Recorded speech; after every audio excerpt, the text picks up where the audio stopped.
Online betting యాప్స్ని promote చేస్తున్నానని హర్ష సాయిని తెగ ట్రోల్ చేస్తున్నారు రవి గారు. సో రవి గారు ఒక్కసారి మీరు ట్రోల్ చేసే ముందు ఈ వీడియో చూడండి, దాని తర్వాత మీరు డెసిషన్ ఏంటో మీరు నాకు చెప్పండి.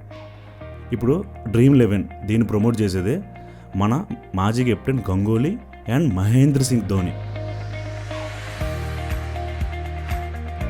బెట్టింగ్ యాప్స్ని మన ఇండియాలో చాలామంది చాలా రకాలుగా ప్రమోట్ చేస్తున్నారు.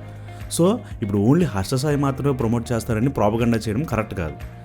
మీరు చేస్తుంది కరెక్టే, ఆ బెట్టింగ్ యాప్ని ప్రమోట్ చేస్తున్నారు, దానివల్ల ప్రజలు నష్టపోతున్నారని చెప్తున్నారు. సో మీరేంటంటే ఓన్లీ హర్ష సాయి గురించి ఎందుకు చెప్తున్నారు? మిగతా బాలీవుడ్, హాలీవుడ్ పెద్ద పెద్ద కంపెనీస్ గురించి ఎందుకు మాట్లాడట్లేదు? సో వాళ్ళ గురించి మాట్లాడితే మీకు ఏమైనా ప్రాబ్లం వస్తుందని భయమా ఏంటా? సో మీరు కరెక్ట్గా చేయాలనుకున్నప్పుడు కరెక్ట్గా చేయండి, ఒకరినే టార్గెట్ చేయడం కాదు. మిగతా అందరి గురించి చెప్పండి. హర్ష సాయిని ట్రోల్ చేసే వాళ్ళందరూ ఒకటే చెప్తున్నా, ఒక్కసారి మీరు ట్రోల్ చేసే ముందు ఒకసారి ఆలోచించండి. ఇండియాలో ఏం జరుగుతుందో, ఎవరెవరు ప్రమోట్ చేస్తారో ఆలోచించి తర్వాత మాట్లాడాలని మనస్ఫూర్తిగా కోరుకుంటున్నాను.